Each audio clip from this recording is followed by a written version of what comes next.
नमस्कार मंडळी, आज आपण बनवणार आहोत भोपळ्याची कढी। त्यासाठी मी एक भोपळ्याचा छोटासा तुकडा कट करून घेतला, त्याचे साल काढून घेतले।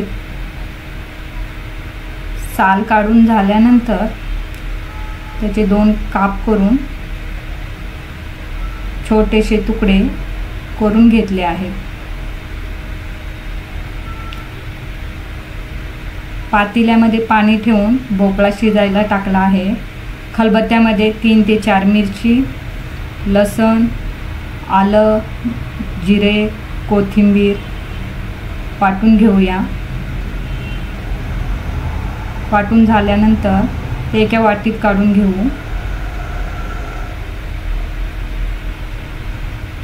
भोपळा अर्धा कच्चा शिजवून बाउलमध्ये मी तो काढून घेतला आहे। अर्धी वाटी बेसन पीठ घेतले, त्यामध्ये थोडंसं ताक टाकून त्याच्या गुठळ्या मोडून घेतले।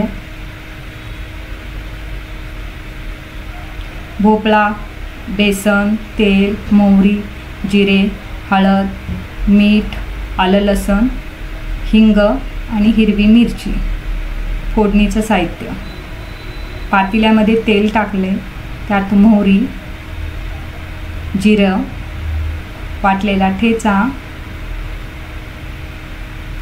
मी तो हलवून घेतला आहे चांगला। त्यामध्ये कढीपत्ता, भोपळ्याचे उकडलेले काप ते चांगले एकजीव करून घेतले। त्यामध्ये थोडीशी हळद, हिंग आणि 1 लिटर ताक त्यामध्ये ओतले। त्यात गुठळ्या मोडलेलं बेसन पीठ ओतून दिले। चवीनुसार मीठ। आपली एक उकळी काढून घेतली। आपली भोपळ्याची कढी खाण्यासाठी तयार आहे। ते तुम्ही भाकरीसोबतही खाऊ शकता। आवडली तर तुम्ही करून बघा।